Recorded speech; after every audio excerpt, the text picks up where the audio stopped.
All right, welcome back. My name is Perry and I'm with Code Virginia, and I'm going to be teaching you the next steps in this tutorial called Guess a Number. The parameter or the range that we're working with is from 1 to 100. And so as we work through this, we're essentially making a guessing game. And the ballerina is going to be the computer, and then I'm going to be the human trying to guess the computer's number.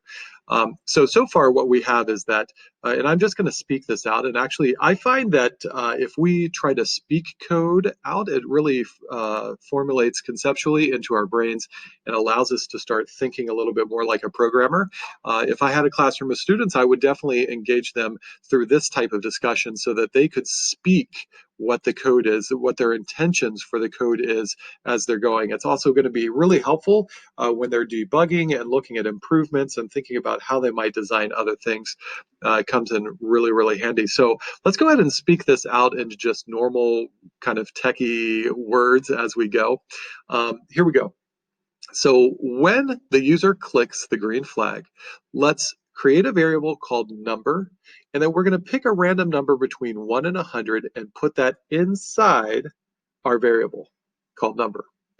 Then our sprite that's on the screen, the ballerina, will say, hello, pick a number between 1 and 100. That message will stay there for 4 seconds before another little message board pops up that asks, what number do you choose? It will stay there. It won't move until the user enters the number. And when they click enter, we're going to take that answer and we're going to put it into a new variable called my number, and then we're good to go to the next step. So as I said last time, what we're going to do is we're going to work with some if statements. So if statements have to do with control. We're trying to control the stuff that's happening. And you'll notice that we've got a couple of different if statements. We're just going to use this standard, just plain old if statement. And we actually have 3 things that we need to check. We need to say, and I'm like I said, there's better ways to do this, but this is conceptually the best way to start, I think. And then maybe later in a tutorial, or maybe you'll pick up a more efficient way to do this.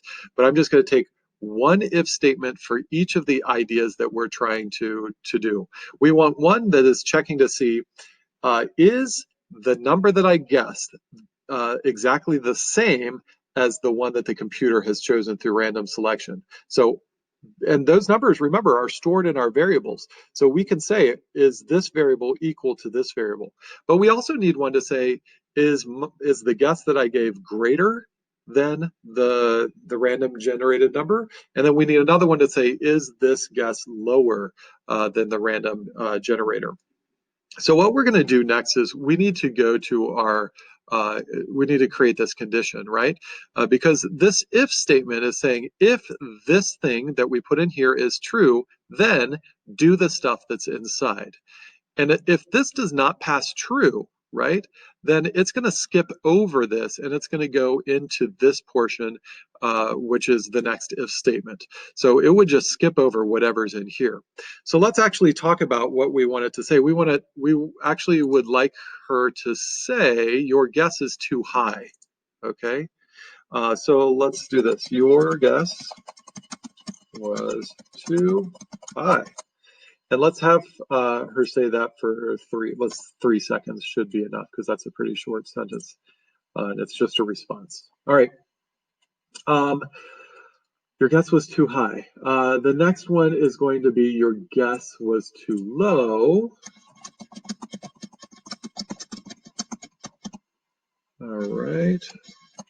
And we're going to change that to 3 seconds as well.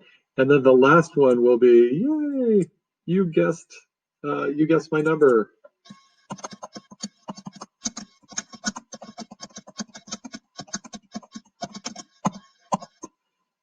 And double exclamations there, just to show the enthusiasm and the excitement that she has in her voice when she says that. So we need to think in this one. If it's raining, then take an umbrella, right? That means that if what's in the condition, if it's not raining, then we're not going to do this thing, right?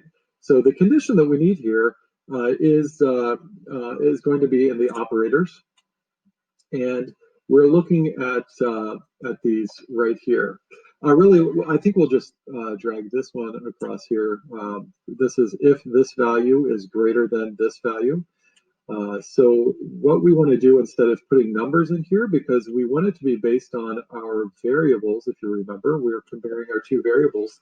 One of them is the generated one, a random number between 1 and 100, and the other one is the number that I entered. So what we need to do for variables is we can just drag these right over into this. If you notice, the rounded edges allows us to do that. So if my number is greater than the number that was randomized, then say your guess was too high for 3 seconds. Let's go ahead and test it.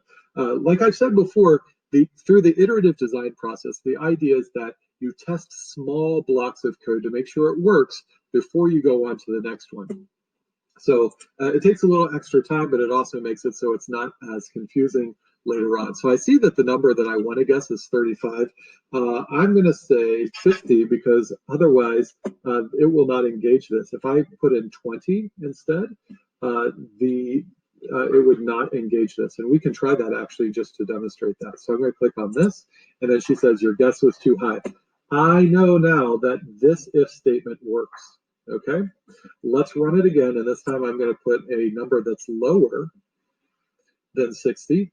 So I'm going to put in 40 and click it, and it just does nothing, right? What it did was it checked this, it said false, it skipped over say your guess was too high, and it went on to this and this, which are blank, and then it was done with the program. The entire code that I created was finished. The next thing that we want to do is set up for the other thing so that it moves to them if the number is not too high, but instead it's too low. So we're going to do the exact same setup that we did, sorry, variables. We're going to use if my number is less than the computer generated random number 1 to 100. And we can go ahead absolutely and test this again. This time we're testing to see if a lower number, so I'm going to type in 40 and see if she says your number's too low. All right, so we're good to go. I could test again and make sure you would be testing. This is called testing boundary cases. We want to make sure that this number works and this number works. The only thing that we didn't solve for is if I actually select the exact number. So I'm going to do this again, and this time I'm going to say 3 for my number, and it should return nothing because we haven't programmed that yet. It shouldn't do too high or too low.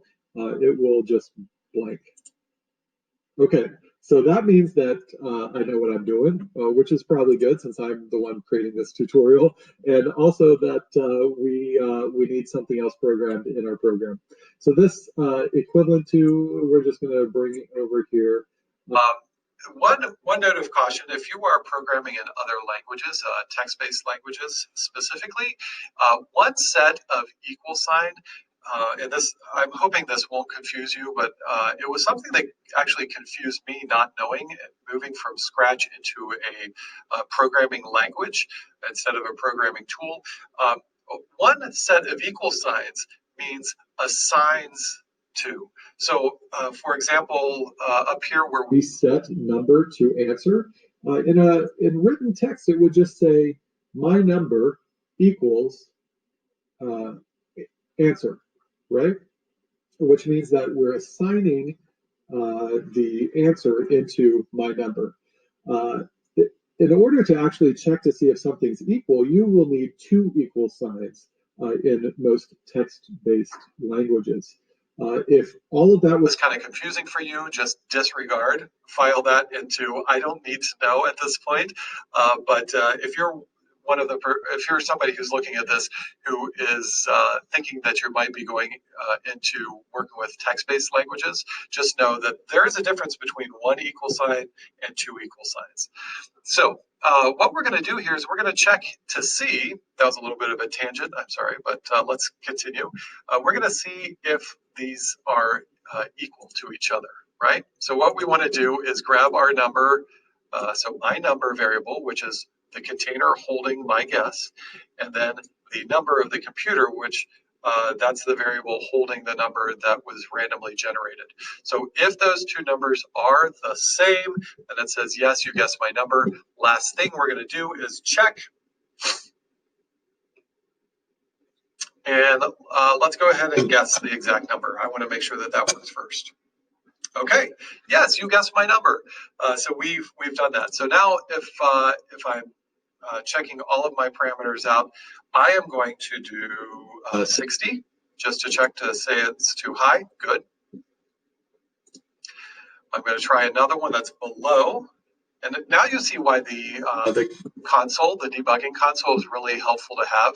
Being able to see these allows me to move quickly through this, so I'm not just guessing, well, was that right or was that not right? So 40, and she says the guess is too low. So I've checked all three of these out. They all work, which means that I'm ready to go on to the next thing. I think this is good enough for this tutorial, and please join me on the next one where we're going to be talking about using my blocks in order to get this done the rest of the way. We're really, really close. Stick with it. I think you'll be pleased with the outcome. Thank you so much, and we'll see you in the next tutorial.